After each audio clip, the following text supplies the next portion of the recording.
Okay. And I have a daughter too who does not listen very well.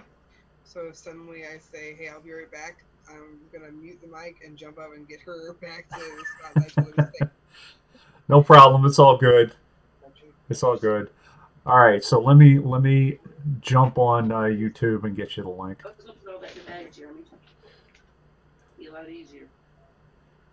Let's see here.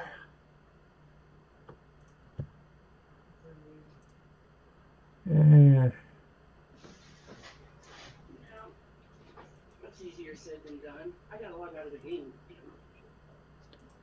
All right.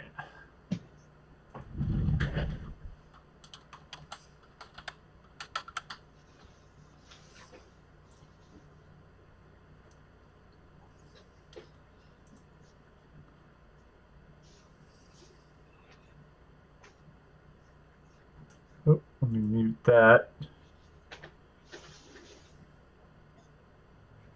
Hey, it didn't even tell me that you messaged, and I refreshed the page like 3 times before I just went into my messages, and there it was.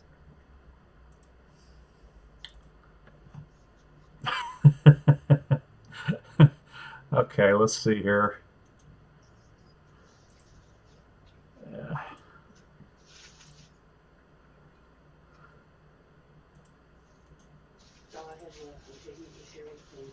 Okay.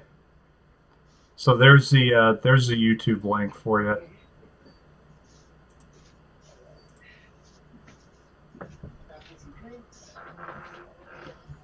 Okay, let me get back on OBS.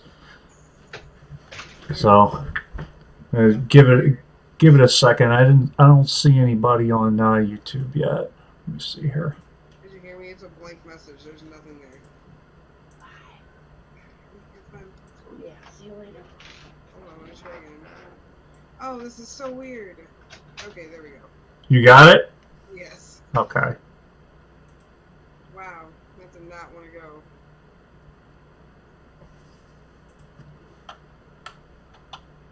Okay.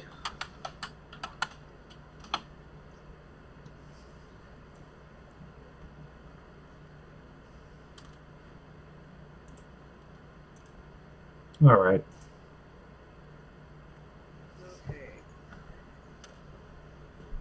So everything looks good. OBS looks good. The YouTube looks good.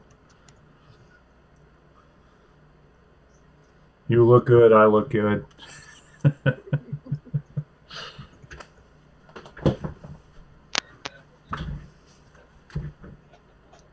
Your cat looks good. Yeah, I have cats too. They might be jumping on me at some point.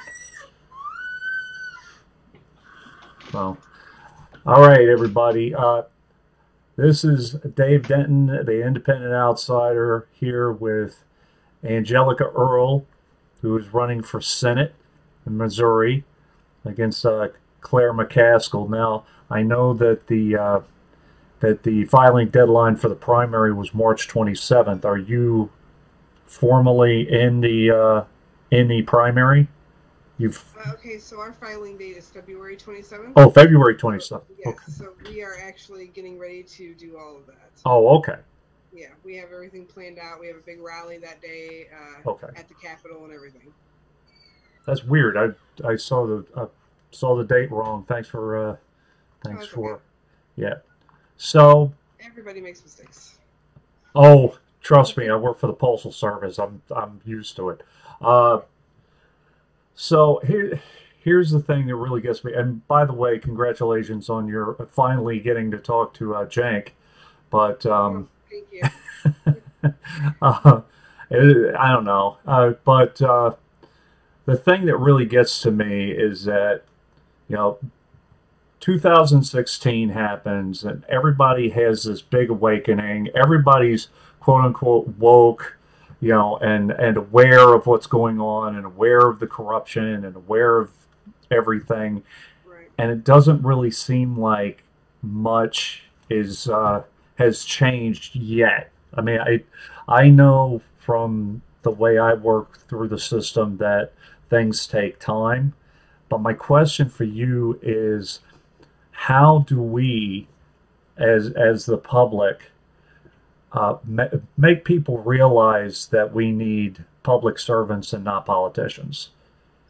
So this is actually a battle that I'm up against here in Missouri. So there's a big fear campaign here where everyone's terrified that if we don't keep that seat with Claire McCaskill, that we are going to lose it to a Republican.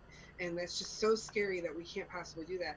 But the problem is here, um, Claire's going to lose the seat anyway, whether they back her or not, because she just doesn't have the enthusiasm of the millennials to really get behind her and push for that. Whereas my campaign does, which is something that I need to get clearly across to these people who are supporting the Democratic establishment, that they're not going to win no matter what they do, no matter how hard they try. Claire does not have the support. She's already broken too much of the Constitution, and we know that she just isn't going to follow through like we hope that she is. Right. So I'm hoping that they're going to come around. Now, one of the ways we're trying to do that is by just really huge platform push. I mean, constantly pushing platform. I will never, ever, ever go after any personal life things, and I hope that they do respect me the same way, because that's really what it's not about that. It's about what's actually going on. It's about our economy. It's about our society. It's about all of us together in one big swoop doing something that we need to do, and not just saying, hey, we need to keep the seat blue because it needs to stay blue because it'll be worse if it's red, which honestly it's pretty much almost there right now. Right. Um, To me, blue and red, it's kind of the same thing. yeah. I actually, my brother lives in Peevely, and I told him to check this out. Now, uh, I know from the people that I know, in Missouri, that's exactly what the problem is. That people are afraid, and I know how the unions are. Yeah, I know that the unions back who is currently in power. I know that, and I know you've gone to the unions, and I know what the problem is. So, and the other thing that I thought was interesting and frustrating for you probably is that I saw recently, and I don't remember his name. There was an independent that's running against Claire as well, Yeah. and they mention him, but they don't mention you. So there was an article that was put out by the Springfield News Leader That's it. that actually had a really nice shout out to me in it when they were introducing the independent candidates. Right. So I was actually really impressed with that. Okay. The independent candidate, I'm not worried about. He's running on a centrist platform, and we already have a centrist in office, so I'm not quite sure what's going on there. Okay. If you actually go and check out his platform, it's like 2 sentences for each thing, and they're very, very, very washed out. There's really no direction in any of them. Okay. So I'm not too worried about that. I actually probably would grab more of the independent voters than any independent at this point in time here in Missouri, just because the platform stands firm and it's very clear on what we're trying to do, which is actually progress our country forward as opposed to keeping it the way it is or making it worse. Now, do the independents in Missouri lean more to the left or lean more towards the libertarian side? A lot of independents in Missouri actually lean a little bit further to the right, but at the same time, I'm not worried about that either, just because, again, our platform stands firm. Medicare for all is a big issue for everyone, and really here in Missouri, we're fighting a huge misinformation campaign. So a lot of Missourians have been intentionally misinformed to think certain ways. And now that we're finding out that these ways are absolutely incorrect, not really finding out, but we have this ability to tell them the truth, there's Missourians that are mobilizing to make sure that these people are informed and they do know the truth. And a lot of them actually do come around to realizing that sometimes maybe they were wrong. So we actually have a very good chance at swinging those independent voters back to the left. It's been done. We saw when Claire McCaskill won against Todd Aiken because of his gap that Missouri will swing blue if something like that occurs, if they really back somebody or need to not back somebody else. So what we're seeing right now is Missourians don't want to back Claire McCaskill. They don't want to back a Republican. So here I stand ready, and I'm just kind of making myself known to everyone across the state. Pretty soon here in the next month, we're going to have a huge campaign push across the entire state that's really going to bring that into the light and hopefully give us a little bit more of a standing. Now, I know you said you won't go personal. Doesn't mean I can't. um, the thing that gets me too is just the sheer money that goes towards the incumbents, their families. I know about the $40 million that went towards, her husband and his business, uh, and also I saw a couple of your interviews, and I know that Open Secrets was already, her page was already posted a couple of places. Um, Actually, I think We the People, the interview that I saw, I think I have a different figure for Claire as far as some of the health industries. Centene is like over $250,000 in the past 5 years. Express Scripts is in there, and that's going to affect how you vote for Medicare for all, obviously. Right. It definitely will. Yep. So we have this End Citizens United Amendment 28 that's coming up really strong. So Amendment 28 has one of the first endorsers was Claire McCaskill, which is awesome. That's great. But I'm sorry, how can you actually say that you're going to be an agent of change while you're actively abusing that system in the first place? So it's coming down to we've seen things that don't make sense. We've seen things that may or may not be true coming from her, Right. and I word it that way intentionally. But honestly, if we look back at the record and we see things that have been said and things that have been done, how can we trust the things that are being said about Amendment 28 when we know the things that have been done in the past? When Sorry, cats don't like each other. when someone when someone says we can't afford free college, which in all honesty isn't free, but we can't Yeah, afford this or we can't afford that, and you see the amount of money that goes towards her campaign or goes towards businesses. I can't.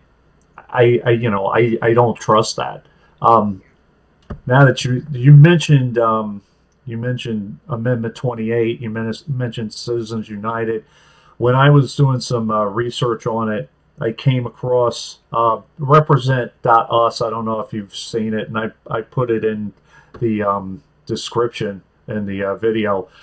There's an American Anti-Corruption Act, and there are ballot initiatives that are being put through in towns all across the United States, and that's a way. If it doesn't go through legislatively, it's a way for the public to fight corruption Right. and Citizens United and all of the lobbying Right. that So one of that's the going things that through. we're seeing, and Yeah, one of the things that Bernie Sanders says, we need to start from the local and state level and infiltrate and work our way up. right. Exactly what we need to do. That's great. Yes. But at the same time, the level that I'm running at, a lot of kickback is happening. Excuse me while I have a cough moment.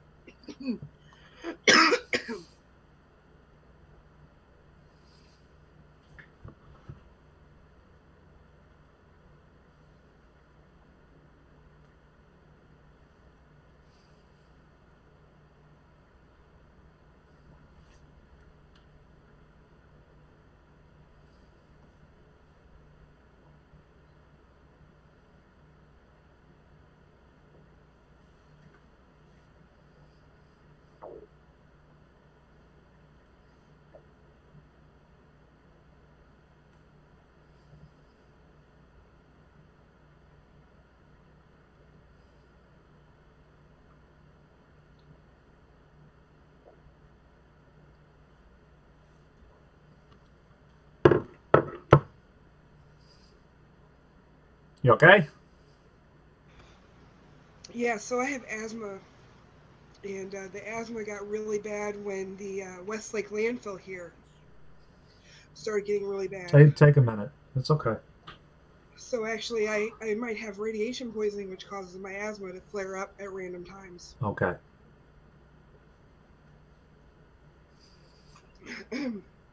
Which, of course, Missourians just found out about in the last few years.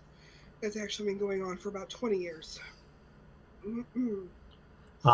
Well, I live here on Long Island, and I work in Bethpage, New York, and the groundwater around Bethpage has been contaminated with TCE and been affecting people's health. I Yes. can't even use the water in my workplace. So I'm sorry that you had to go through that. I have asthma too, but not that severe. Yeah, it wasn't really bad until I started working at the health insurance marketplace, and I had to start driving past the landfill every single Okay. day, and it would be so thick that you could taste it on your tongue and you can feel it burning in your nose, and you couldn't breathe every day when you're driving past it, to the point where eventually my asthma started getting really bad.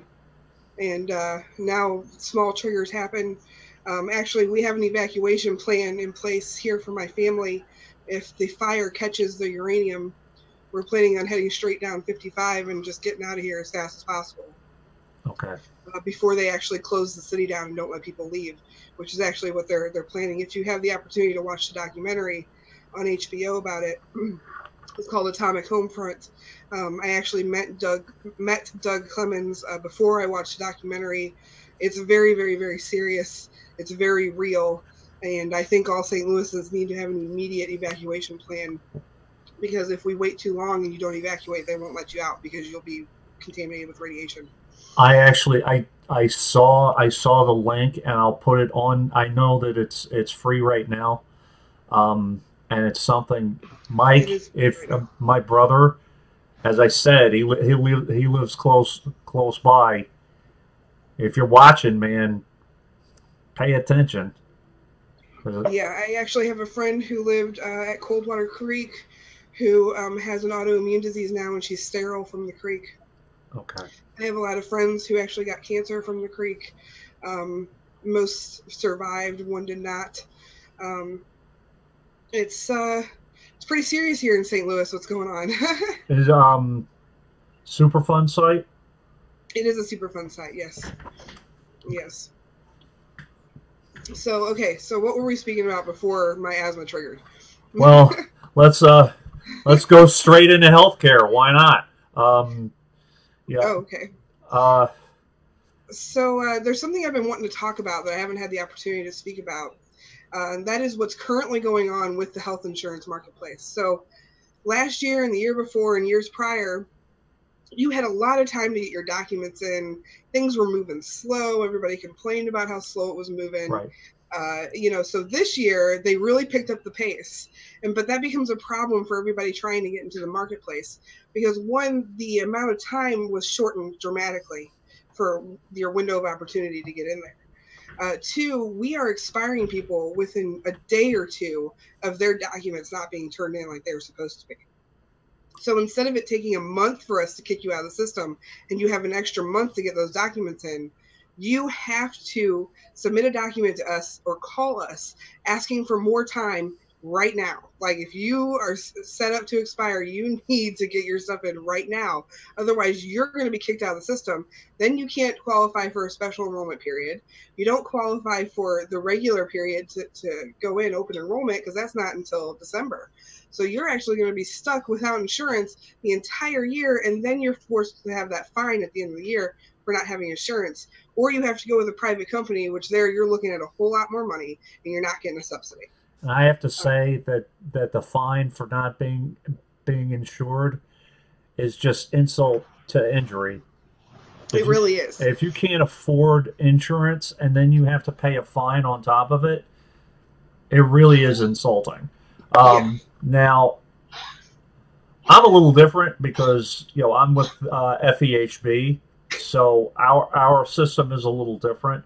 But one of the things that I've noticed is just the sheer confusion as to where certain people are eligible, what they can file as. Now, Mhm. in the regular workplace, how clear are the applications?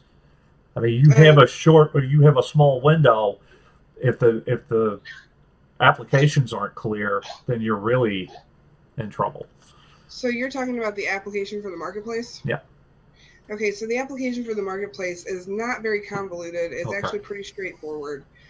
It's easy to read. I suggest going online and applying online as opposed to applying on paper, just because when you apply on paper, you send it to us, and then we just go onto the website and enter it all in for you on the website. So it's the same thing. So It you doesn't. actually save a step by, okay. Yeah. So what I will say about the application is there's an area where you have to put about how much income you make in a year. That is a very important part because it affects your subsidy.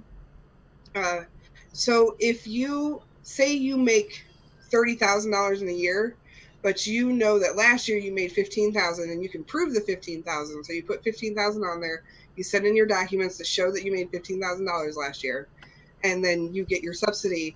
Well, at the end of the year, when you do your tax return and they find out that you made $35,000 a year, they will actually take back the subsidy out of your tax return, which I just found out through speaking with a consumer who had that occur. So actually, I'm still speaking to people all over the country by working there and finding out these things that even myself, I didn't know that they would do that to you. Okay. So word of warning for anyone, if you think that you're getting your subsidy and you didn't put down the right amount of income that you're getting, they will take it out of your taxes. You will not get that subsidy. Okay. Yes. It's pretty serious.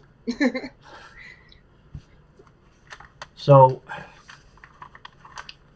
my fear has always been when a healthcare plan is being proposed that it is going to be, touted as this universal health care, maybe even touted as Medicare for all, but it's not really.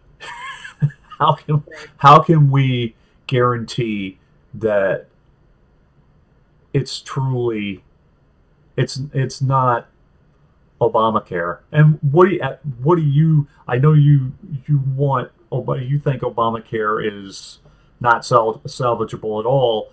Yeah. Other than what we've already said, why do you think it's just not salvageable at all?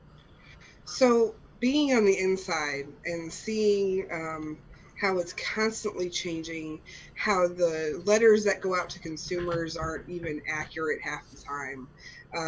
We see that there's so many issues inside the marketplace, and we're not talking just with the way that your applications are being handled, but we're also talking about the way the company handles the employees and deals with their employees, which makes it really, really not functional either.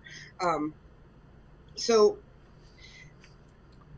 Obamacare probably isn't salvageable just because of the overall convolutedness of it. It's very, very convoluted from start to finish. And even the funding for it is just weird. It doesn't make a lot of sense. Our site is going to be closing in a few months. So I'm actually going to be out of a job again, even though they just brought me back. Right. So this site is closing just because the total number of applicants it warranted a site closure. There's just not enough work. I believe that we should move into a single payer healthcare system. I think that we have seen that we have tried and it hasn't worked, that other countries have tried single payer and it does work. So I think that we should go there. Medicare for all is not true single payer. Again, it's just another stepping stone to get to true single payer. And I'm all for universal health care. I believe healthcare is a human right. So I think that I would absolutely move and vote for Medicare for all, but then I would either sign on to legislation or create legislation to actually have a full single payer healthcare system that would allow veterans. Actually, I spoke to a veteran the other day who was trying to get insurance through the marketplace, but veterans who have access to the VA and their insurance cannot get insurance through the marketplace. Same thing with Medicare. You have VA insurance. That's what you have. Well, this guy says to me, I have to drive really, really far to get to my hospital if I have a problem. And I said, I'm really sorry, but do not cancel your health care. Because if you cancel it, you cancel it yourself. If you cancel your health care yourself, the piece of paper that you get back says that you requested to cancel it. You send that to us and we say, hey, you chose not to have that health care. We're not going to cover you. Right. So I said, don't cancel your health care. I'm sorry that you have to drive so far, but that's reality for you, and there's nothing else I can say. Right. That's just how it is. So we absolutely need to be able to have single payer to cover our veterans, to cover everyone, so our veterans can, yes, they can go to the VA. I think the VA would be great if it was warped into a like a transition for veterans to get back into civilian life and help with any mental illnesses they might have or PTSD or anything like that. Right. But as far as physical injuries go, you can go to any hospital for a physical injury. It doesn't have to be exclusively at the VA, and it's not fair that they have to do that exclusively at a VA hospital that might not be near them. So healthcare is a human right, qualifies for everyone if we do single payer universal healthcare. We can get there and we can afford it. We can afford that because, first of all, there's cuts that can be made that's currently being spent throughout our government, such as like $2.3 trillion that disappeared in the military industrial complex that no one can account for. If they're not going to use it, if no one can account for it, then they don't need to have it, and we can pull that back into society. And I think that that could also go towards helping with funding a universal healthcare program. So yes, it can be affordable. Yes, it might fall on taxes. Is it worth it? Yeah, because right now we're paying more money as a society into healthcare than we would be if we went single payer. So it actually would be a great balance, and I think that it's something that we need to move into, and I don't think that my incumbent will move into that. Well, given the fact, given her her ties to the military-industrial complex, and I was going to mention, how much military spending, or what was the budget that was just approved? Like 700 billion. Something Yeah. crazy. So I yes, and I believe another 6 trillion just went missing a few weeks ago. Oh, geez. Yes, I could be wrong, but yeah. Um, so let's go to another health issue, and I know that you're a big proponent for legalizing marijuana, that you are a member of Normal, um, and I thought that it was pretty interesting. There were just a couple of articles. One was a push to decriminalize marijuana, but still fine people for it.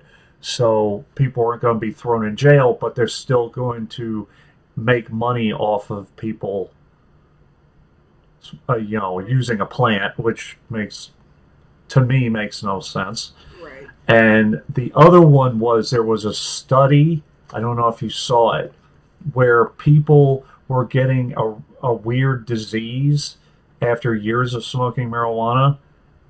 No, I haven't seen that. Yeah, I'll try to find it and send it to you.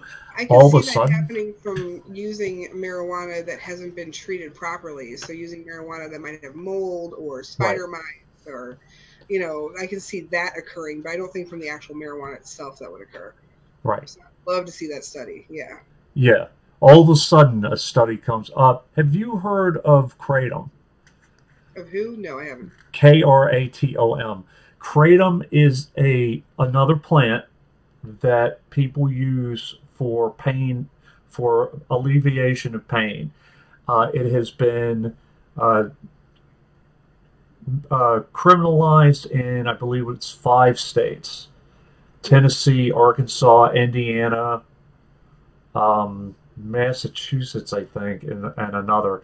Uh, I just figured I'd mention it to you because it's going to be an issue in the next few years, because it's becoming more popular.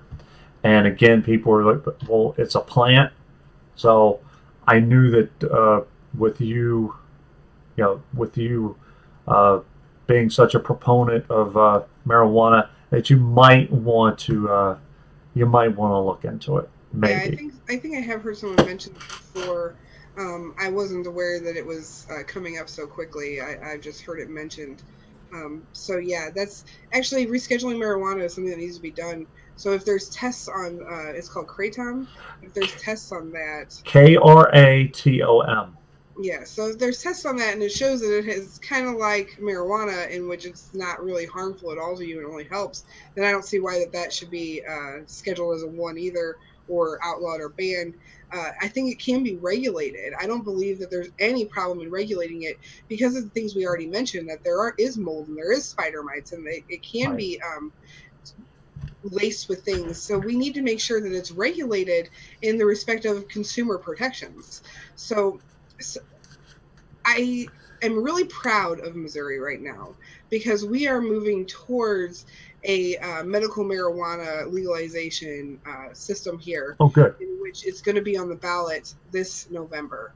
So we are actually going to have a medical marijuana initiative on the ballot in November, on the general ballot, to say that medical marijuana across the state will be available to everyone. Now, St. Louis City has another initiative on the board, on the ballot, that is to actually make it legal for leisure purposes.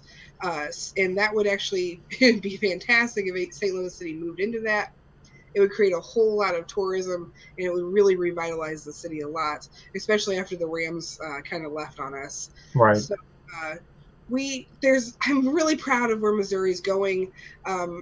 I really, really think that this is the year that we're going to actually progress forward in Missouri, and we're going to set an example across the country that Missouri's right there on par with the rest of the country. We're not falling behind like everybody thinks we are, and like the Democratic Party likes to call us, a flyover state. So I think we're going to change that a little bit. Well, now that I didn't even know about the site you were talking about, in St. Louis, um, getting into uh, renewable energy and the and the environmental issues. Um, can it be reversed? Can what's going on in St. Louis be reversed? It cannot be reversed, but it Okay. can be prevented from getting worse. So, as I was saying, this underground fire has been burning for an extremely long time. And it has been burning for so long that something should have been done about it by now, but they haven't been doing anything about it. They've just been talking about it. The EPA has been dodging questions instead of answering them. They've been saying there's not a problem. Don't worry. It's okay. It's not a big deal. There's no threat. The owner of Republic Services says the same thing. He goes on TV, he goes on interviews, and he talks about how there's no threat. Everything's fine. It's Well, not fine. It's not fine. Too many people are getting sick. Scott Pruitt says there's no environment, so I mean, As of the last few days, Scott Pruitt has actually approved a 5-year cleanup process to actually get down there with bulldozers and really. remove the uranium and the thorium and everything that's down there, and get it out. Well, the problem is now the fire is only 600 feet away from Okay. actually hitting the home site. So we don't actually know how much the radiation has spread out. We can guess, but we don't actually know. They have not tested the entire area that the radiation has spread out through. There's 2 chambers, and there's like a neck that connects the 2. This chamber down here where the fire started has not been tested.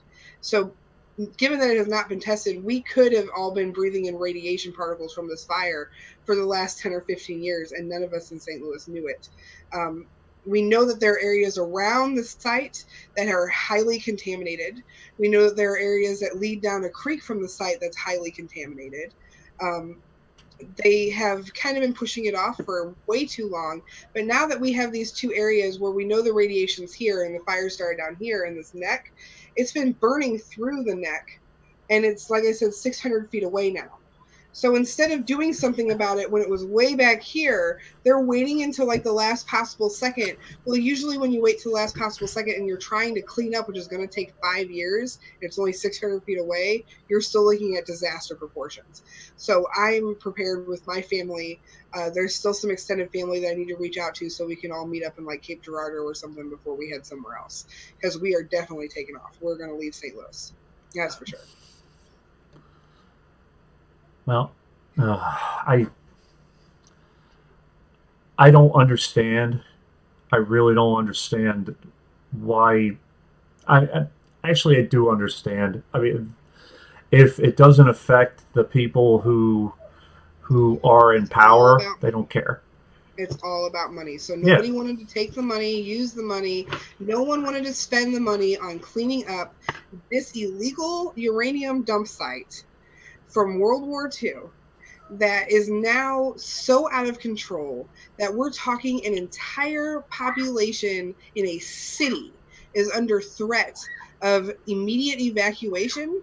This is just totally asinine, and it kind of shows us how our control has been taken away from the people, because this came down to no one wanted to spend the money, and they sacrificed our lives for money. That is what they did, and I am totally outraged at this. I mean, seriously, I have felt the effects of this myself. My friends around me have felt the effects of this, and this is just totally outrageous. Not only that, but if this explodes, if this hits, okay, we're talking so widespread of radiation poisoning, it's going to get into the Mississippi River. It's going to get into the Missouri River. It's probably already there, and the water I just drank in front of everyone probably had radiation in it. And I've probably been drinking it for years now and didn't even know it. That's how serious of a situation this is in St. Louis. And St. Louisans aren't talking about it because we're not informed, because no one is going to spend the money to send out a huge program to inform us that our lives are on the line. And they are. well, I'm starting to realize too that this is a problem that is not. It's not isolated to one area. The, Right. Long Island, I told you my situation. My mom lives in Virginia. The James River has been a disaster area for decades. Mm-hmm. I have friends in West Virginia. I have friends in New Orleans. I spoke with SEMA a couple of months ago. Her issues in Texas with the oil. I We have taken the planet for granted. Yeah. We simply have. Who and I will absolutely watch the documentary, but do people know who actually dumped the uranium? Yes. It is known who dumped the uranium. The documentary does cover that. Okay, And they are actually currently named in a lawsuit, I believe. okay. Well, yeah. What good's a lawsuit going to be if people are dying of radiation poisoning? Yeah, so there's this whole area, Spanish, I can't remember the name of it. You'll see it, but there's this whole area that's within a mile, 2 miles of the landfill. And this area is so contaminated that they are begging for a buyout so they can afford to leave. In the meantime, they're living with this radiation. I'm sad to say that they're probably going to have cancer. Right. Even if they leave, they've been in it for too long. That probably the majority of that town will end up with cancer. The documentary does get really sad. We do meet people, and they do pass.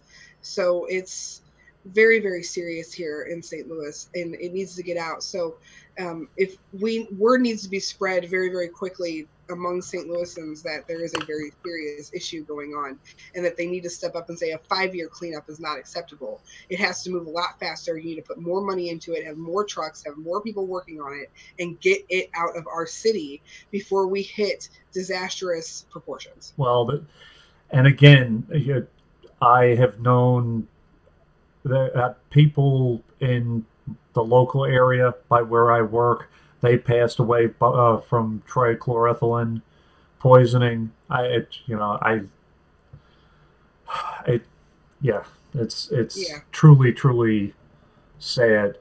yeah. Um, I wanted to get into, since uh, I am a labor rep. um, Wanted to ask you about right to work. I know that Missouri had been fighting back and forth. Where are you as in terms of right to work laws? Well, I do not agree with right to work laws. I think that unions are very necessary for our economy to thrive. It's been that way. That's why they were formed. We still see it today. There's union strikes all over the place. There's one right now in St. Joseph, Missouri, I believe. Right.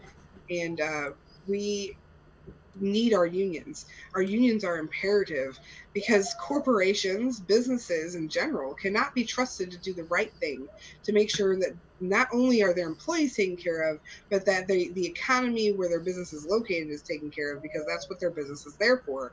So we can't trust them. We've seen throughout history that we cannot trust businesses to do the right thing. And so we have to have consumer worker protections in the form of regulations. I really, really respect unions. Unions are actually, because of what's going on now, unions are being attacked because people are not seeing a need for them. They're seeing that they're kind of just past their time. But actually, that is not true at all. So going back to renewable energy, we have this huge booming field where jobs are available, which is renewable energy. Right. So we need labor unions to go and fill these jobs and be unionized and build everything to make sure that our economy, our society, and our world can keep spinning normally. With these renewable energies in place. So that is where the jobs are. Missouri is begging for jobs. Our industries are dying here. So that is a really, really amazing thing, is to have renewable energy come in. Now, my incumbent does not support renewable energy. She does not support jobs. She supports the coal and lead and oil industry, which is very unfortunate because that is the past. And we are moving into the future now, which is where I will take our state and our country is into the future. And I will plead with renewable energy companies to please move into Missouri, because we have workers here who are ready to go and are ready to jump in feet first to make sure that those renewable energy fields are built and that our country is sustainable again. Now, in terms of renewable energy, where is the abundance of potential jobs in Missouri? Is it in solar?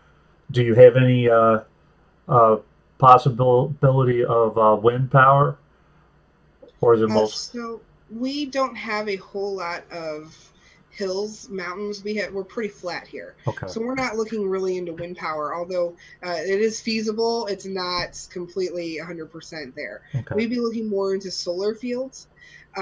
Making sure that we have groundwork laid out for those solar fields to power homes. So we would need labor unions to lay all that groundwork, all the piping, everything that needs to be done with that. And then we also have waterways. So we have the Mississippi River, we have the Missouri River, we have the Lake of the Ozarks. These are areas where we can actually harness the water to actually give energy to the areas around them as well. So we're looking at solar here. That makes sense. I looked into solar, but we have too many trees.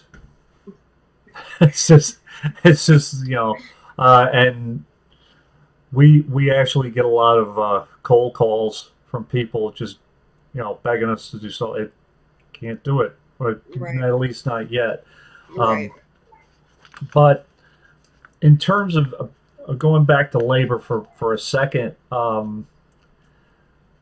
I'm not completely for the $15 minimum wage because I'm more for a living wage. I completely agree with you. Obviously, that right to work. I don't like right to work. I hate things that sound cool but really aren't. You're taking. We're already the labor unions are already on our heels, and the corporations, as everybody knows, they already have a ton of power, and I'm going to get into. I want to get into your tax proposal, the dream proposal, in a minute, but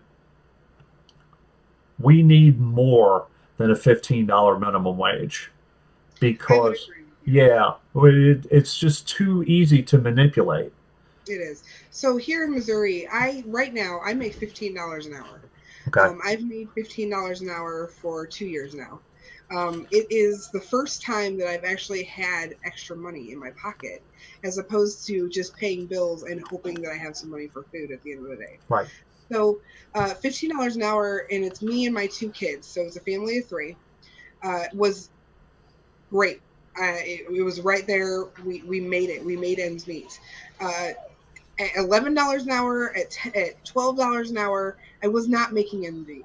Not in St. Louis, and it's sad to say that certain areas might thrive better on not having a minimum wage set at $15 an hour. Some areas are going to thrive better at that. However, our economy overall as a whole will thrive better at a $15 minimum wage. Now, you said it should be called a living wage. I agree with that, that it should not be a set minimum wage. It should be a living wage that moves with inflation. Right. If we're going to go into the tax plan on this, we can actually help offset inflation by instilling the American Dream tax plan. So I'm just going to go straight into that. The American Dream tax plan is saying that we're going to tax Fortune 500 companies to grotesquely rich at a 90% base rate. Base rate meaning that it will change if they do the things that we need them to do to have a happy, healthy, and successful future as a whole, as an economy, as a society. So this 90% rate, it seems like a whole lot. It's like, oh my gosh, how can you tax a corporation at 90%? Everybody stops listening right there. Right. But the thing is you have Walmart, 2016, made 300 something billion dollars. $300 billion. You tax them at a 90% base rate, they're still making $13 billion in profits. So 90% really isn't that much when you're talking about these grotesquely rich corporations, which is who we're targeting with this. So first of all, this would, that $13 billion includes giving all of their employees a $5 an hour pay raise to that 15 minimum wage scenario. So actually that's already included in there. So they still make $13 billion, even though all of their employees would make a $15 or more minimum wage. Now, if they offer parental leave, not maternal or paternal, parental leave, we would give them a deduction for that. So here's where that base rate can change. If they have mostly manufactured goods from the United States that they're selling instead of importing, they will get a deduction for that. If they hire X amount of males and X amount of females, X amount of those being black, X amount of those being Mexican, X amount of those being Asian, they can get a deduction for that. If they pay their male employees the same as their female employees, they can get a deduction for that. If they bring in manufactured goods that do not cause deforestation, they can get a deduction for that. So we're actually looking at a kind of a fix-all situation here where we can use their money against them, which is what they've shown that this all they care about is the money, and actually make them treat their employees and their customers the way they're supposed to be treated by still giving them a huge profit margin. I don't see anything wrong with that. And by the way, you and I are pretty much at the same level of the left. You know, Jake say, "Oh, you're to the left of it." Yeah, I know, because he got his money from Buddy Romer. Of course, you're to the left of him because he got all the money. Anyway, but my thing is, it sounds good. How could it possibly be sold, and how can we get people to actually do it? And you did mention that it has been done in the past. I looked, and I've heard that in the 50s or early that corporations were taxed higher and given tax breaks for certain things, but I didn't see anything specific. The only thing that I saw was a 2012 Harvard Law Review, article about how we shouldn't raise corporate taxes because it would just come back on the worker. Of course, it's going to come back on the worker because corporations are greedy, and if they're not kept from doing that, of course they're going to do that. So, right. So the buck always gets passed down unless right. we can put a stop sign there, which is what the American Dream tax plan would do, is put a stop sign there. So it would stop passing the buck down all the way to the consumer, right, who's finding out that we don't really have the money in the first place to afford all this mess. Right.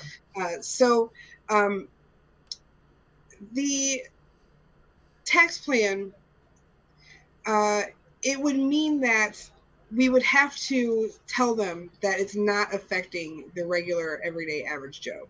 So, in all honesty, if we can tax these corporations at this high rate, me and you and everybody else who's working would actually see a income tax break. It would be a real tax break, not what we're seeing now. So this plan is not a cure-all, end-all, end game plan. It is literally a reactionary plan to say that, hey, we have offset our economy so much that we have to do something drastic right now to flip it back, and then we can balance it out. Right. So this tax plan, I'm actually looking into writing it to where it would start out with this big bang and a punch, and then would actually would warp and manipulate itself to balance the economy indefinitely. So we can actually make the plan into an endgame plan, but as of right now, it is not. So we haven't gotten to the point where we can actually figure out exactly all the numbers and everything to balance it. So that way this will never happen again to our economy. Because honestly, quite frankly, I am sick of sitting in history classes and just basically reliving in history what I'm living right now. And we're talking more than once in history. So when you said that you couldn't find anything on it happening in the past, the way I like to word it is it's kind of getting back to the good old days. So it's not exactly the same. It's not a copy, but it is an inspiration from the good old days, which I believe was Eisenhower, to make sure that corporations did the right thing. Right. Yes. Right. My thing too, and again, going back to my union roots, things can always be negotiated. If you don't want a 90%, maybe you go to a 70 or a 60%, but the pardon me, but the rewards for each thing is smaller. Right. something to that effect. Yeah, so that's actually absolutely feasible. So we have to negotiate somewhere. Everyone keeps saying, well, oh my gosh, it's so out of control. Well, you have to negotiate. You have to start somewhere. You don't go to a car lot and you see the sticker price of $54,000. That's the maximum amount and then from there you work your way down. So this is actually part of negotiating. Right. I have worked in business for 15 years. I've dealt with negotiations with customers. I know that this is exactly how it works. So while I would love for the 90% tax rate to be non-negotiable, and this is the way it is, that's not real life. That's not reality. Reality is this is where we start, and then this is where we're going to end up. But wherever we end up from that is going to be way better than where we are right now if we don't try to initiate this and we don't move into it. Oh, I saw what you were doing. You were highballing like crazy. But my thing is that it's such a highball that some people will just be like, no way. Yeah. Maybe start at 80 or even 70 to so that people will, that their eyes will still get big, but actually what this does is it starts the conversation about Team Missouri and what we're trying to do. Right. Is that we're actually taking on the corporations. We're not playing around. So yes, you're seeing this 90% and going, whoa, but at the same time, you know that all of us in Team Missouri are coming for the corporations. We're not playing around. We're not going to be bought out. So that's where it stands as well. But at the same time, like I said, 90% really isn't that much. So we're actually working on updating the platform page for this. And the update is going to include an example from Papa John's and from Walmart. And I haven't picked another one yet, but there will be another one on there. And we're going to have 3 examples of what this 90% tax rate would look like implemented onto these service industry companies, and how that would actually affect their profits and how that would affect the employees. So once these examples are actually in place, I think it'll become a little bit more clear as to what we're trying to pull off here. To be honest with you, what got me excited in the first place, it was this plan. I remember my email to you. I was like, this is a hook. And I love it when, and I believe Claire McCaskill even said it, always talking about the job creators, and it's a big Republican talking point. The job creators are the customers, right, and the clients. So exactly. it's not the stores. It's the people buying the stuff. I can't buy the stuff if I'm not working or if I'm not making money. So exactly. It's that circulation. Mm-hmm. Yeah. So this is actually fixing that circulation. Now, so there's two different paths that our society can go on right now, and either path that you think that taxes work and how our government works, and some people might not know what I'm talking about at all, and if you don't, that's fine. Don't worry about it. Going you into you MMT. can see how that works. You can see the path that our taxes work right now and how Yeah. the American Dream tax can help with that. If you are on what he just said, that would actually literally just be to force corporations to treat their employees with respect and would pull out the excess taxes to Right. control inflation. Right. So either path that you go down, no matter what you believe how our tax dollars are used or spent, this plan works with both paths. Right. Yep. Yes, that's very important to me. I know you were talking MMT before, and I was like, oh, here we go with MMT. You're gonna make my head hurt. I'm getting there. I'm really getting there with MMT. But yeah, with MMT, basically the taxes are used to generate uh, generate the work, and with your plan, it's to generate them working to do the right thing, Right. basically. So Yeah. I got you. This plan works no matter how you view taxes. One other thing, and let's see, I have contacted three other candidates, I believe. I know I've spoken with Seema. I interviewed her. I've spoken with Johnny Axum, and there was another Green Party candidate that I've spoken with in terms of the contract for American renewal. And if you want to, speak anything about that, there are some, taxes on business. There's foreign policy. There's environmental. There's everything there. Um, my I It does impress me when people have nothing to gain and they sign this. It impresses me. Um, I don't know. There are a couple of people. I think there are 22 people, and I'm not going to name any names, but there are a couple of people that I'm like, I don't know. There are a couple of Justice Dems in there. I'm just saying. My thing about the contract for American renewal is it's great and it's awesome that you guys.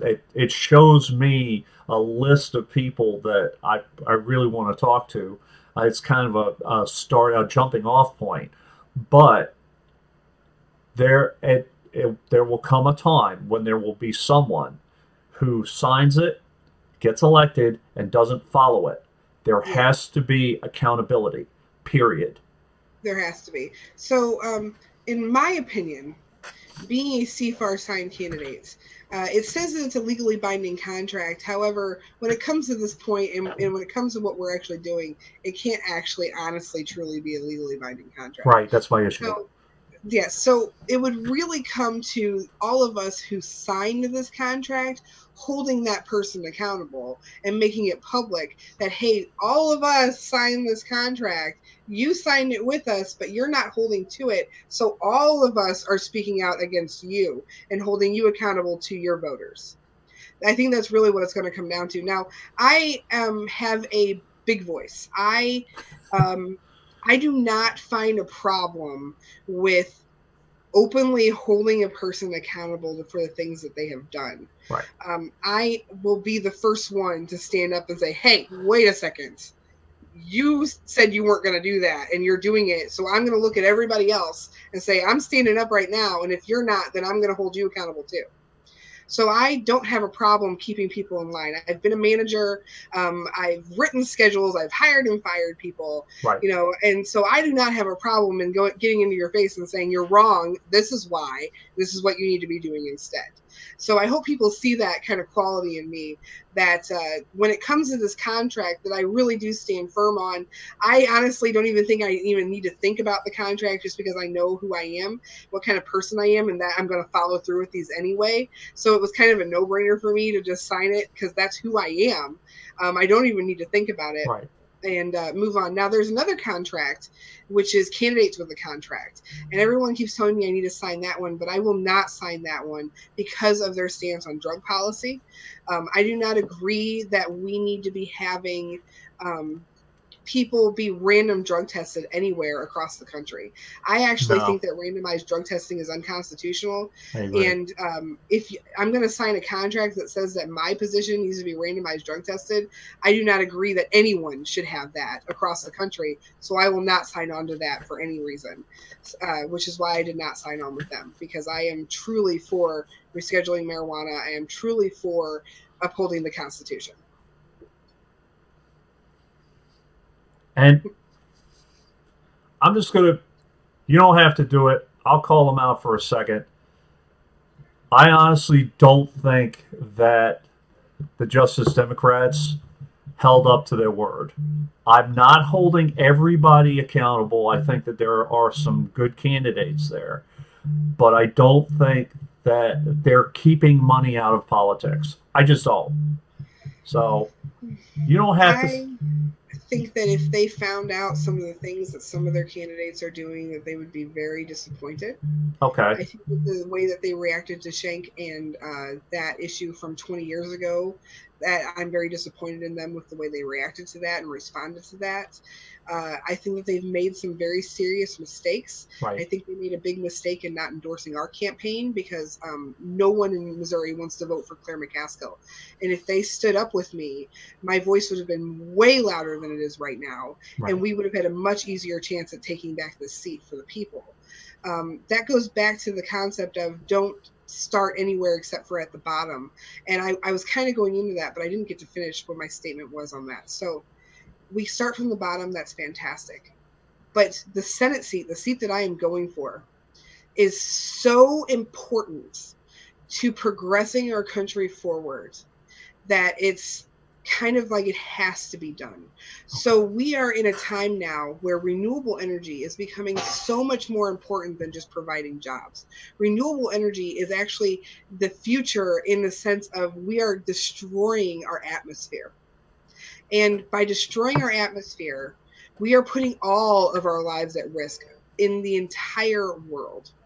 So with that being said, knowing that we're actually facing, and I'm going to say this because it's true, extinction level problems here. We have senators who have the power to stop these extinction level problems, and they're not doing it. And they're actually standing up for the companies and corporations who are causing the problem and making it worse instead of moving forward. So Claire McCaskill and Roy Blunt, who have the power to push for this renewable energy, then they're not doing it, are actually signing our death certificates. And I do not want to sign any death certificates. I actually want to sign birth certificates for many, many, many, many years and make sure that the human race continues to survive until we actually, don't have to even worry about it anymore. Now, I'm not trying to upset you, uh, and from what I saw, I completely agree with you. But I can see some people reacting. Oh, that's just Green Party dramatics. I, It would seem that way, but science tells us differently. So this is actually based on scientific fact. This is not hearsay. This is not just pulling things out of thin air.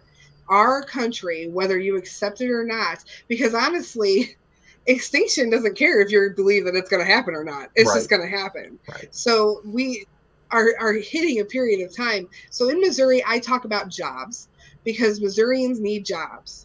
That's a way to hit renewable energy across the people that do not think that we are actually facing an I got extinction you. event.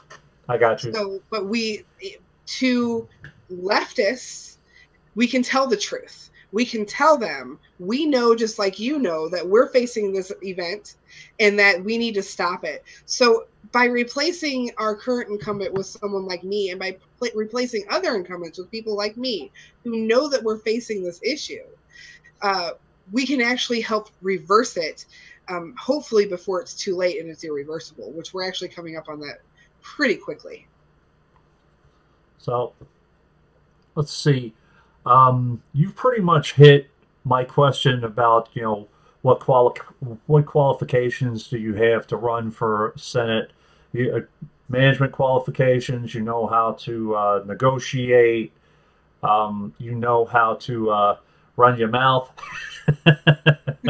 You know how to stomp, basically. Uh, so, um, is Yeah. there anything else that you really want to put out there as far as what your qualifications are that you haven't said? And one more thing, just just if you don't defeat Claire or Roy, would you consider running for an office in St. Louis and continuing this fight? Because, as you said, it's extremely important. And if you don't win this one, government continues, and it's a slow prodding process. You know that. So Yes. where would you go from there? And Okay. where would you immediately, like in the first month or so, if you won the Senate seat, what would you do? Okay. I So know let's that's a start. lot. Let's start. So, I went to school. I have an AA degree in liberal arts, and I did a focus on history. I Okay. really love history, and that's where I really started to learn what was going on. Now, Okay. I did take some time for myself to learn myself before I went back to school. And I know that I actually wanted to get into law and get into being a politician because I really, really, really wanted to try to instill the changes that I've been talking about for many, many, many years before we actually got to the point we're at now where everybody's discussing it. So I looked into doing a bachelor's program and a master's program, bachelor's in political science, master's in constitutional law. Um, it would cost me $260,000 in debt without the interest Right. to go back to school. So we're looking at $500,000 in debt with interest. That scared the hell out of me.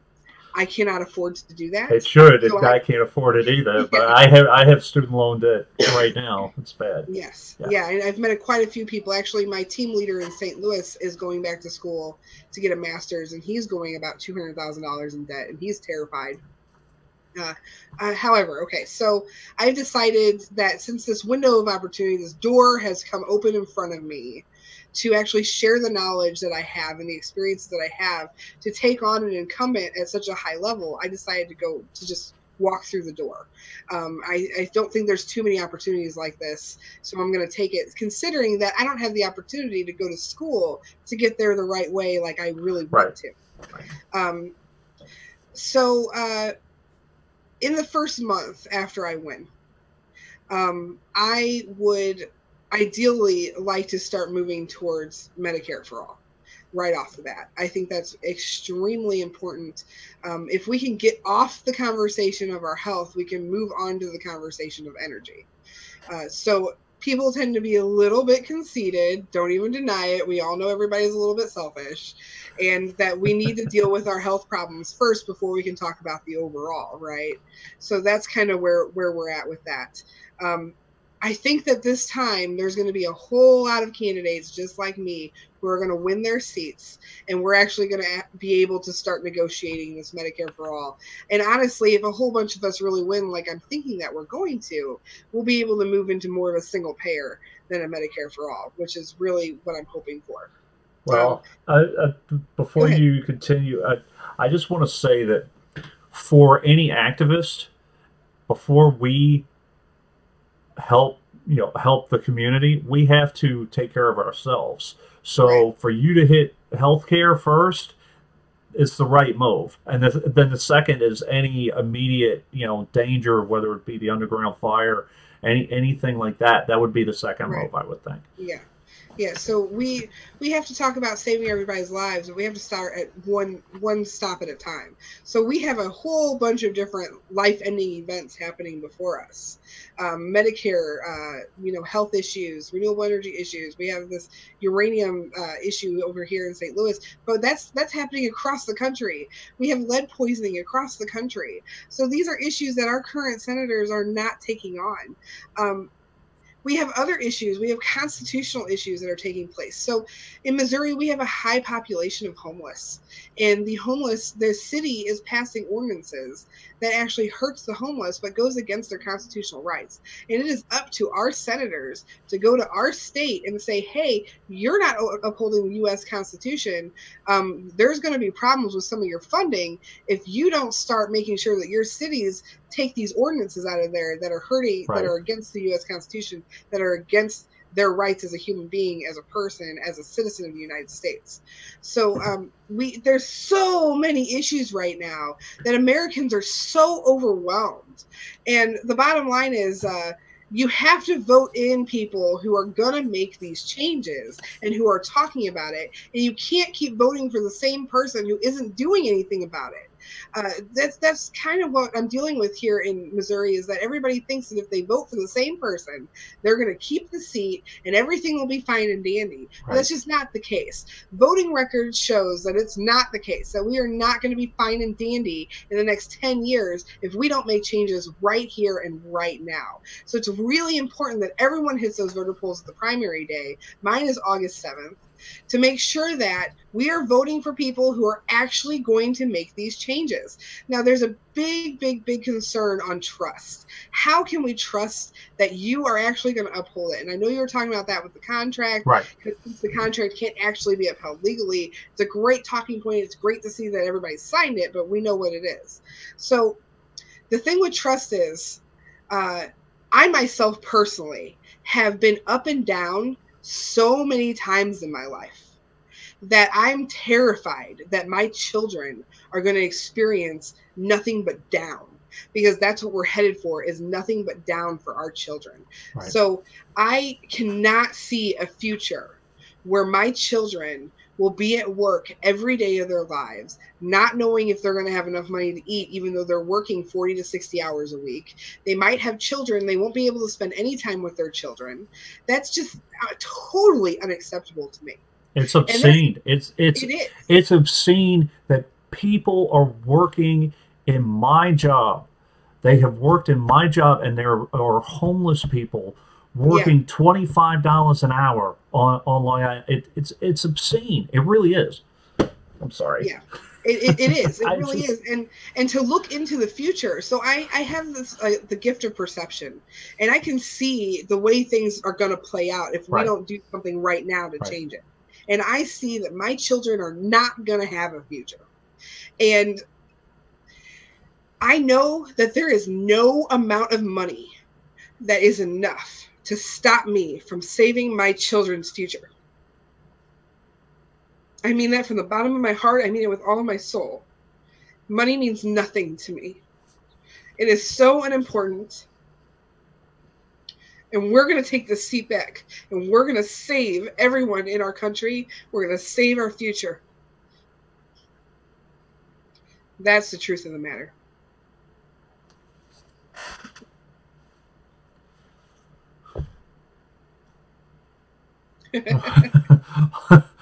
Oh, okay. So,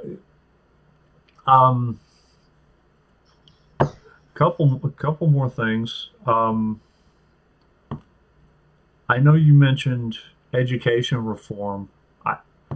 I'm just curious, because I'm not a parent, but I did get my master's vet, and I have seen what kind of disaster area the education system is, and I apologize to you as a parent for the disaster area that education is right now. Yeah. What would you like to see as the curriculum?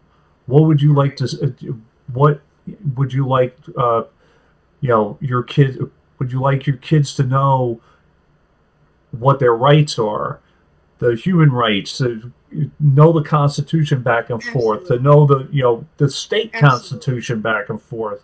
So, in all honesty, we have a big problem with education and funding here in America. We have a standardized testing system that is used for funding purposes instead of just polling purposes. Yes.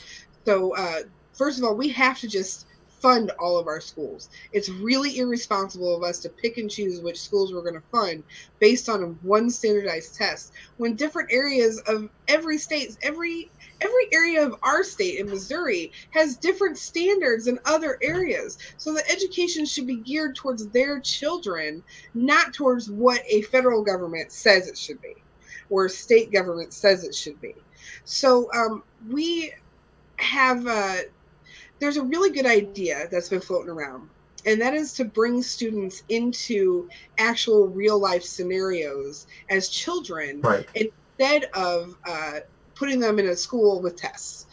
This is a great idea. I would love to see it implemented. There's a project here in St. Louis that's trying to get one of those schools started to just see how it goes. They've been actually shown to be highly successful. In the meantime, before our society actually accepts something like that and moves into it, we have to start teaching at younger ages the U.S. Constitution and their rights. We have to start teaching history at younger ages. I had social studies that really didn't teach me much about anything. It kind of taught me a little bit about our presidents and who they are, and Right. money and how it works and where it's printed, and kind of just not really anything substantial. If I was taught my constitutional rights in 8th grade before I had a privilege to leave school, I think it would have changed my whole perception on what reality and life was going into high school and moving on with my life. And I would have known more of my rights, which would have stopped, say, like the criminal injustice that we have right now. If people were educated on what their rights were in 8th grade, we wouldn't see so much police brutality now. So I do think that we need a change in curriculum in our schools to say that we have to teach everyone their rights before they are legally allowed to drop out of school. That's the only thing I would really add. I would like to get rid of the Common Core. It's just a failure. It's not working. I would also like to see lunches changed to actually provide healthy school lunches, meaningful school lunches, instead of the drivel that we've been fed our whole lives. I've been fed it too. I know what it is. It's not good. I prefer not to eat it. I brought my lunch most of the time. So we have so many options put before us. And again, this goes back to there's so many issues, it's kind of overwhelming. But the issues can be dealt with. And the order that I would deal with them in is getting rid of Common Core, getting rid of standardized testing for the purpose of funding. I would make sure that our schools are properly funded, so it actually push more money into the education system to make sure our teachers are feeling appreciated and that they have the money and the ability in their classrooms to teach their students properly. And then I would like to see the Constitution and our rights to be taught in a younger grade level. I was just checking to see questions as well. Somebody, the one thing that I that they mentioned, I know you're for term limits. How many terms do you think someone should be able to run for Senate? 2, 3? So I am for term limits, but only to an extent. So Okay. I believe that as of right now, with the way our society works, term limits are totally necessary for senators. I think that 12 years is long enough. That's 2 terms. However, there are things that can be in place that would nullify that issue out. So we have great senators like Bernie Sanders, who we don't want them to term out. Right. We want to keep voting for them. So we have this option before us where we can say, okay, if we get rid of gerrymandering, if we overturn Citizens United, if we do things that we need to do to make our politicians work for us again, we are not going to have to put in term limits. So that's the line that I'm walking on that. Yes, we can use term limits right now, but if we fix these things in the future, they're not going to be necessary at all. How bad is gerrymandering in St. Louis? I mean, it's bad here. I got Peter King out of it. So the gerrymandering overall in Missouri is absolutely atrocious. Okay. St. Louis and Kansas City, our districts are this little, and the rest of the districts are freaking huge. So we have really bad gerrymandering here. Okay. It's so bad that there was actually a women's conference recently, which our women were supposed to be discussing their rights, and their number one concern was gerrymandering. So yes, Missouri has a big issue with this. That's actually one of the issues that I'm up against in this election is the gerrymandering.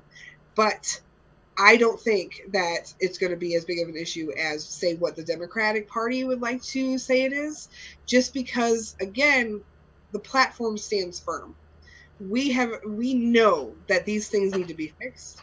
We know how to fix them. It's just a matter of word getting out that there is a candidate who is there to fix this platform. Okay.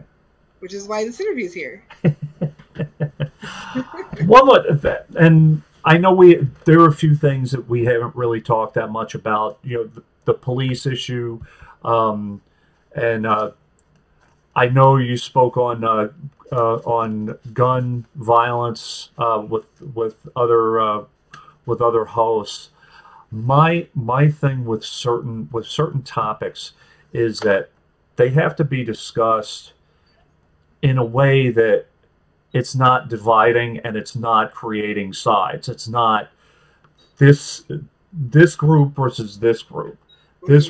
You have to take, I happen to be very, very high functioning bipolar.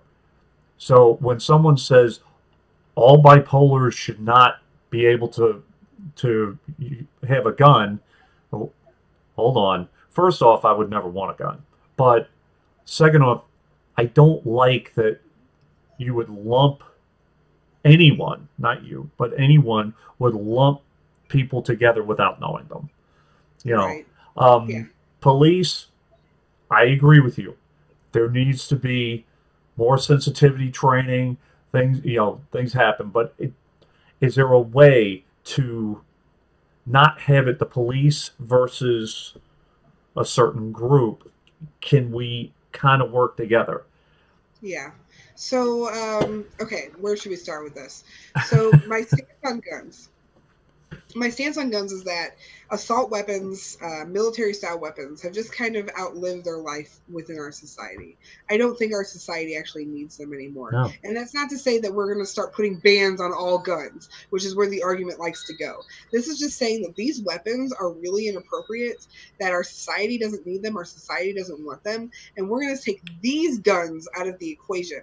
I'm a gun owner. I love my gun. I'm a Missourian through and through. Right. Missourians love their guns. I own a 22 and I own a 45. I've shot shotguns. I love shotguns. I want to own a shotgun so bad it hurts. But assault weapons, they're just not necessary. Right. I love the M16. I love the AK-40. I want to own one of them, but practically, I know that it's not necessary. I know that all it would do is end up hurting people in the long run. In all honesty, I have a friend of mine. He basically buys the assault weapons when they're cheap, and then after a tragedy, he sells them because everybody's freaked out and afraid that they're going to be banned right away. So right. I mean, I don't like that. But yeah, so these guns, honestly, they don't have a place in our society. Right. Now, our second constitution, our constitutional right, says that the right to bear and keep arms shall not be infringed, not the right to purchase them. So basically, it's saying if you got a gun, you can keep it. That's yours. We're not going to come take it from you. Right. So I think if you have an AK-47, if you have an M16, if you have whatever assault weapon that you have, it's yours. We're not going to come take it from you. But we're going to make it a lot harder for anyone else to procure it. We're going to make it illegal for you to sell that weapon. Right. There has to be extensive screenings and background checks. So we're not trying to take anybody's guns away. My whole concept is I want to keep my gun. And I want to do whatever I can to keep my gun. Right. And I want everyone else to know that I'm going to do whatever I can to make sure that they can keep their guns. But what I would like to do is pull certain guns off the market. And I would also like to add mental health screenings, background checks. And I have absolutely no problem any gun whatsoever. Absolutely. Because like I said, the Second Amendment does not cover your right to purchase the weapon. It covers your right to keep it. So we need to have screenings before you even purchase the weapon. There is a disturbing pattern with shootings, and I knew people in Virginia Tech, nobody that got shot, but people who were there at the time. The way that that was handled, first, I could go on forever on that, but he he shouldn't have even been in the school.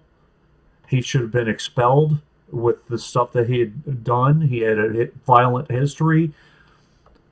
Um, and why on earth he was allowed to purchase guns with the history that he had? And you, if you see the pattern, the person who just who was just involved in Florida, it's the same thing over and over and over again. Over and over and over. Oh, And, we knew he was going to do something like this. yeah, but we see this with everything throughout history. Everything. So we see these shootings happening Columbine. over and over and over again. We see lead poisoning happening over and over and over again. We see, Right. politicians taking away our rights and our control over and over and over again. So we're just kind of repeating history, but now the repetition is happening a lot sooner than years and years and years apart, Right. like we were seeing before. And now with the help of the internet, we can actually see how often these things are happening and where they're happening at and why. So the internet's actually a huge asset for all of us to make sure that we're informed on everything that's going on. Right. Um, And I have to say this just as kind of a jab to the Republicans. You guys want to say that that all bipolars shouldn't have a gun? Fine. Dick Cheney should not own a weapon anymore for shooting a guy in the face. How's that? Right. Right. And but see, that's the thing is if we do a mental health screening, Right. your doctor and you can talk about how you feel like you want to own a gun, Right. and you want to buy this. That should be a conversation between you and your doctor as to whether or not you are mentally capable of owning a gun, not just based off of, hey, you have this ailment and we're not going to give you a gun because of it. It's totally discriminatory, and we're not trying Right. to discriminate. We're actually trying to make this into a real life fix instead of what's going on repeatedly over and over again with these mass shootings. Now, I do know someone, not personally, but someone I work with was actually in the front row during the Las Vegas shooting. Okay. And he was military trained, and he started triage on a whole bunch of people and started pulling them out of there. He and his wife were at the show. Okay. So these things we know are actually happening. Right. These are not false flag events. I can't speak to all of them that have occurred, but I will say that what's going on now are not false flag events. These are real life scenarios that are taking place. People are actually dying, and we need to do something about it. I have to say too, it's not only mental illness; it's also people's attitudes towards guns, and if they do stupid stuff with guns. Right. There's actually a whole world of things that could be going on in these people's heads. So imagine you're 17 and you just got kicked out of school. And you know that not finishing school means you're not going to have a job. But then you know also that if you finish school, you still might not have a job. Right. And you might not have a future. Right. And your parents aren't there for you because they're working 40 and 60 hours a week, and both parents are working because they can't make ends meet without both of them working. So you're sitting there alone, seeing both of your parents working to death, knowing you don't have a future, and it's just, what are you going to do about it? Well, there's nothing but anger there.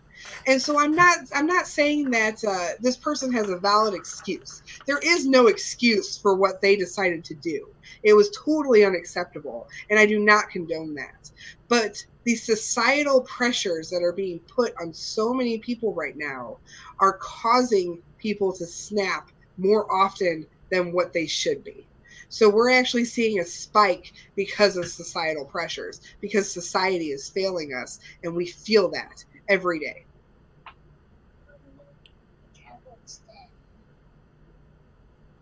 Yeah, I wouldn't blame it on the societal spike, but I know what you're saying, but you have to hold people accountable, and you have to keep people, if you know somebody is prone to violence, there has to be a better way. Hi, how you doing? There has to be a better way to screen sales. Yes. And not only if you want to have your gun, fine.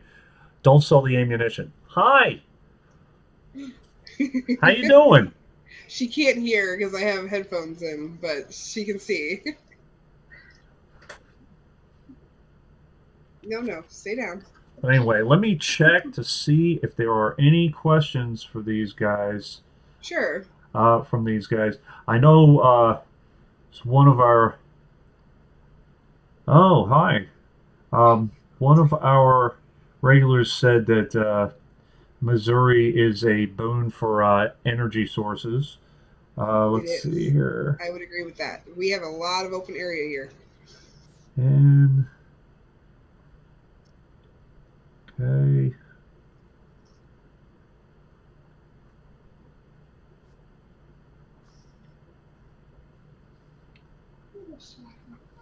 We're getting our first thunderstorm of the season. Oh, you are? No TV because it's satellite. Yeah, if there's a Let's see satellite here. and the rain ruins it.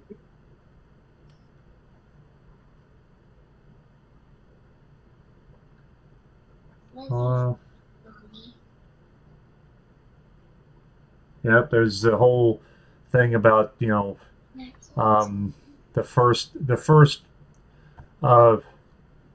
first sign of the downfall of a country is when the government starts taking people's guns away, or weapon or method of self-defense, as somebody said. Let's see here. Right, I think we covered that pretty clearly, though. Yeah. I wouldn't take anybody's weapons away. Sandwiches. I would make it harder to procure the weapon in the first place. Right. Okay. Jimmy's pig is under the couch. Yeah, somebody mentioned getting rid of lobbyists in the first place. That's actually part of what Represent US was talking about, is just making that sort of transaction illegal in the first place. Yeah. So, honestly, I worked at Toys R Us growing up. Okay. I was 16, 15, something like that when I started working. I've been 14. I don't even know. So, I was really young. One of their rules was I was not allowed to take any gifts. No gifts. Right. No gifts. I'm freaking 14 and I'm helping somebody out to their car with their toy and I'm not allowed to take a gift or a tip.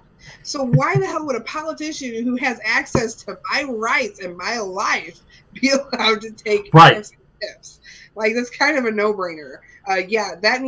Citizens United needs to be overturned. Lobbyist gifts need to be made illegal.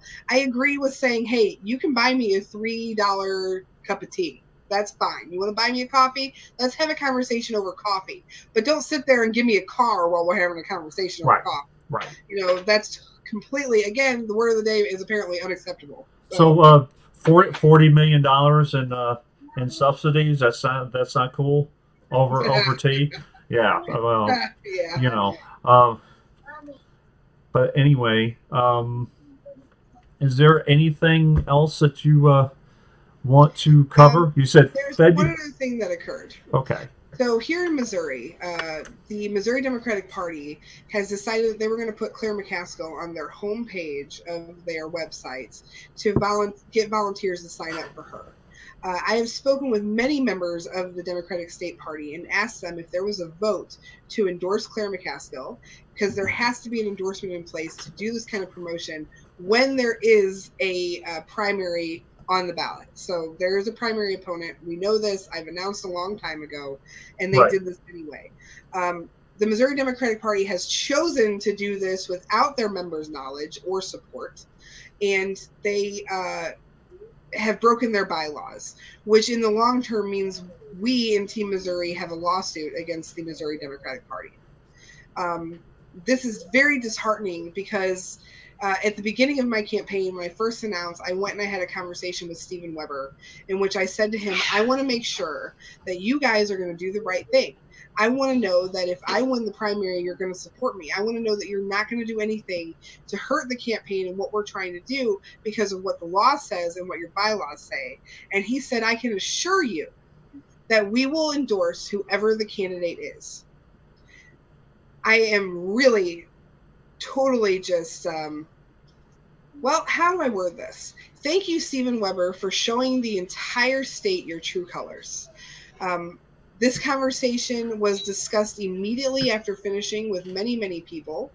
And many people know that these are the things that were said, and it was not just a private conversation between you and I. And that Team Missouri will not back down. We are not going anywhere. We are not going to leave the Democratic race. We are not going to go independent, so there is no Dem exit here, because we are the reform of the Democratic Party, which is what needs to take place right now with our current societal standings, especially in Missouri. We don't have the option for a Dem exit in Missouri. We have to reform the Democratic Party here. Given that information, there is a Democratic Party takeover that is occurring. And we are kicking that off on February 27th at our rally. What that is there are candidates, whether they're independent or Democrat, across the entire state who are all going to join forces together. We're going to push the same platform at the same time across the entire state together under the Democrat umbrella. This is a huge move because the candidates, yes, we are Democrats, but we are not looking for the support of the establishment Democratic Party here in Missouri. We are done looking for their support. They are not supportive. Instead, they hinder campaigns. They do what they want, whether it break the law or not, and they take corporate money out the butt. And that is not what any of the candidates who are signing up for this people's platform are going to be trying to have hovering over us. Well, you kind of figured that out. Did you? I mean, from 2016, you kind of figured out that that's what they were going to do in the first place. However, have you looked for have you found any lawyers, any legal representation? Yeah. So while I say that this is a lawsuit, we are not looking to mobilize that action until after the primary is over, because we make sure. Well, first of all, I don't want to jump the gun early because we know that they're probably going to do a whole lot of other dirty deeds in the meantime that we can all throw onto that as well. Yeah. However, if we win the primary, what's the point in going back and suing them and spending all that money and time on it when we're going to win anyway? I personally think that we're going to win the primary anyway. I think that we have a strong enough platform. I think that I'm a strong enough candidate with enough willpower and knowledge. And I think that we are going to take the primary and we're going to take the seat back for Missourians instead of for the corporations. Do you have any independent polling that that would indicate that you're doing that strongly? We, as a campaign, cannot afford independent polling at this point in time. If you would like to donate to the campaign, please do. It's crowdpack.com/C as in cat /Angelica for Missouri, all spelled out. That we need the donations. We are focusing on ad campaigns across the state. We're focusing on major name recognition pushes, anything to kind of jump that. When it comes to polling, because we can't afford it, the things that we are doing, if you're a Missourian, please go sign our pledge to vote, which is at teammissouri.net. It's on the top main homepage bar. Pledge to vote, add your name to that, and that kind of shows everybody in the state who's on board. You are required to enter your zip code, which we use to verify that you're actually a resident of Missouri before we put you on the list. As well, we use your zip code to create a map that shows all the areas of Missouri where our message has reached. So it's very important to include your real zip code on that. That's about the only polling we have available. Facebook pages, Facebook posts, we have about 800 people following our page. That's not as much as I would like to see. However, our message has reached 10 to 15,000 people per post. How many people typically vote in a Missouri primary? So the presidential primary, I think it got about 1 million voters here in Missouri. I do not know that number for the last time Claire McCaskill was up to vote, although I'm assuming that I'm going to pull a whole lot of her voters that voted for her just to not have Todd Akin, given that I'm pretty sure people would rather vote for me than vote for her or a Republican. We would love to be able to do actual polling. That is something I would really like to look into. The one time that a organization did a poll of Claire versus I actually won that poll by 67%. When how long ago was that? This was months ago at the beginning of my campaign outreach. Okay. So we've come a long way since then. Anywhere I go, people recognize my name now. I think we're hitting the outreach. We're doing really good. And the volunteers have jumped up dramatically in the last month. We have a whole lot of new sign-up volunteers across the state. I think our message is going to start coming out very clearly here in the next month or two. Have you been able to do any town halls? Have been able to afford any of that, or no? So town halls are typically sponsored by an organization. Okay. Here in St. Louis, the organizations, okay, something everybody needs to know about Missouri is that progressive in Missouri means Democrat. The Democrats have taken over the word progressive here. So if an organization says progressive, it is not a Democratic Socialists of America type of progressive. It is not an Our Revolution type of progressive. Right.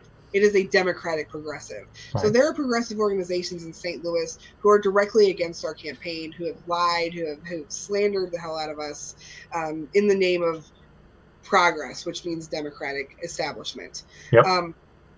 So we do have organizations across the state that are looking into helping us host town halls.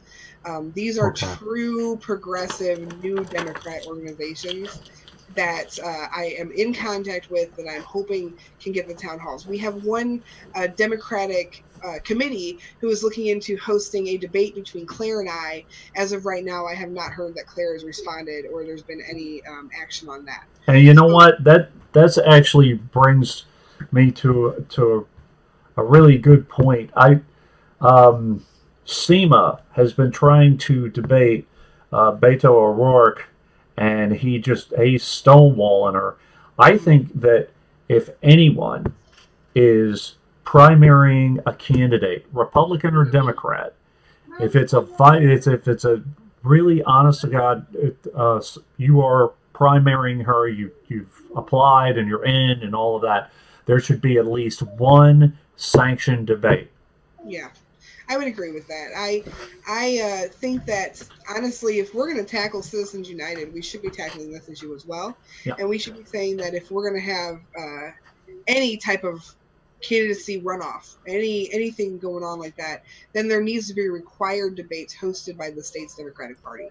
The state Democratic Party has refused to host a debate between Claire and I, citing that they can't do it. Again, this was Stephen Weber, who outright lied in front of a room full of people, saying that it can't be done, even though we know that that's not true. Well, why would an incumbent do it? They have the power of the incumbency, and why would they risk it? Right. I mean, if I was an incumbent and, there was somebody, why would I do that? Right. So here we sit in Missouri, where Claire McCaskill is one of the top 3 toss-up races in the country. Right. She's one of the weakest candidates going into this election season. And here is a candidate who is on par straight down the line of what the Democratic Party says is their platform. Here's a candidate with experience and knowledge to do the job that needs to be done, who has a bigger chance at winning against the Republican than does the current incumbent. Right. With that knowledge there, they should be giving me more of an equal shot instead of following with the incumbent, because we know in Missouri, we know that Claire McCaskill is not going to win in the general. The overall feeling in Missouri is that people are tired of that, and that we need to move forward and have this opportunity here for everyone. Just out of curiosity, who do you feel are the 3 weakest Democratic candidates? I'd say Joe Manchin, McCaskill, and maybe Feinstein. Yeah. We have other senators across the country who are being primaried by people just like me, and they are getting the same kind of cold shoulder. This is really the establishment that's doing this. This is the money that's talking. We are up against a horde of money that is being fed into establishment Democrats and Republicans alike. Now, Republicans don't have to hide what they're doing. They don't have to shrug off money or feed it through other means to make it dark money to where we don't know where it came from. Right. Democrats have to feed into that a little bit more with the dark money situation, because they don't want people to know that they're not actually Democrats or they're not actually standing up for them, which is what we're up against. So we're up against liars, and we're up against people who are openly corrupt. And so I am not an openly corrupt liar in any way. And so I am being shunned by the Democratic community. Now, there are candidates all over the state who have already said that they are privately supportive of our campaign. Hey, we're supporting you, but don't tell anyone, because currently we're supported by the establishment party, and we don't want to try to ruin that by supporting you. Well, what's going to end up happening is, and I'm saying this to all the candidates who are going to watch this, who are following my campaign, eventually your constituents are going to come to you and ask you why you're not supporting our campaign. Claire is already so unpopular that you're going to have to get on board with Team Missouri openly. Otherwise, it's going to make it harder for you to win the seat, because Team Missouri is already at a popularity level that's so big that you should already be having these conversations. And the only reason you're not is because the establishment is blocking my message, which will not be continuing too much longer. We are going to get our message heard in the next month or two. We have a plan, we have a strategy, and it's going to happen. So I'm hoping that the candidates who are not currently speaking openly will come around and speak openly and say, yes, we are supporting Angelica Earl, we are supporting Team Missouri, and that is also why you should vote for us, because we're all in this boat together. So just out of curiosity, how strong is union, or how strong are unions in Missouri? I think that once you get some union support, you've got it. Yes, so we are actually getting ready to mobilize on getting union support. Most of the unions here are supporting Claire McCaskill. They have been supporting Claire McCaskill. They're invested in her. That is a problem, because Claire McCaskill is not investing in the unions that are investing in her. We are trying to make that very clear in the way that we are going to go out and speak to the unions across the state, that she is not investing in the continuation of their union into the years coming. Right. We will. We highly believe in unions, and we believe in the strength of unions and where the future of unions is going, which we already talked about. And Angelica, God bless you, because if you get them, I mean, once you get them, you got them for good. These guys, my union is talking about supporting Hillary for 2020. God help me. I mean, yeah. I'm sorry. This comes back to investment. They think that they're making the right investments. Right. They think that if they support this candidate now, that their investment is going to pay off later. It's a power structure thing. Yeah. It is. And it's a misinformation campaign again. So they are being misinformed, misled to think that this is the path they need to follow to make sure that their union is going to survive for the next 20 to 100 years. But that's just not the truth. The truth is that they have to move into renewable energies. They have to support candidates who will move into renewable energy, because that is how they ensure that their union is going to last that 100 years.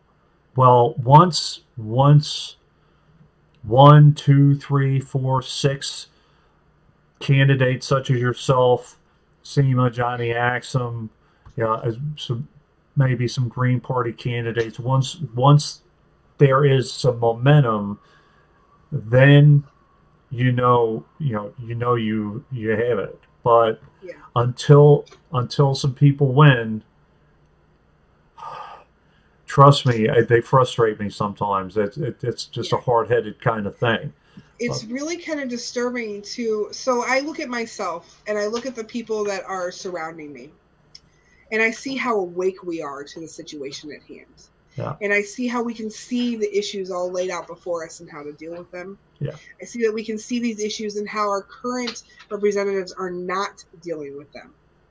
And what boggles our minds the most is how so many people can be absolutely complicit in what is going on instead of saying one thing different. All they would have to do is literally just stop and say, I support a better future. That's it.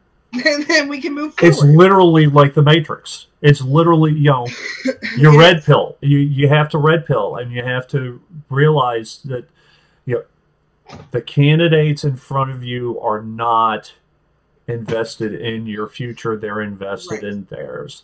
That Yes. is That's the the bottom line. bottom line. And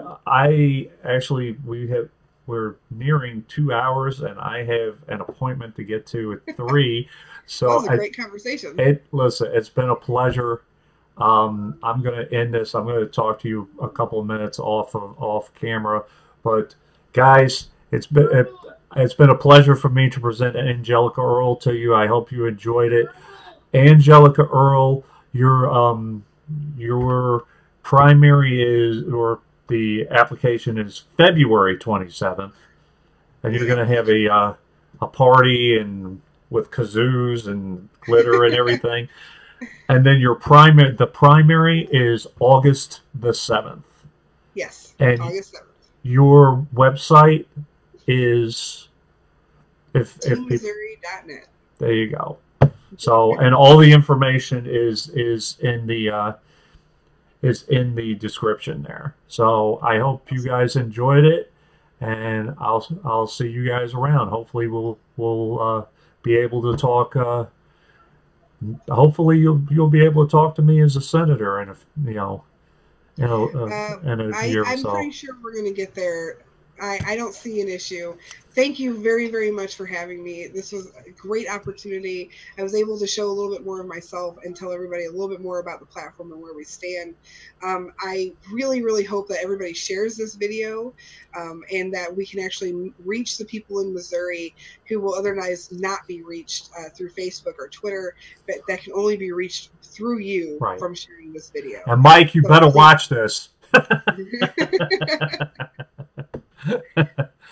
My brother. Until next time. So, all right, guys.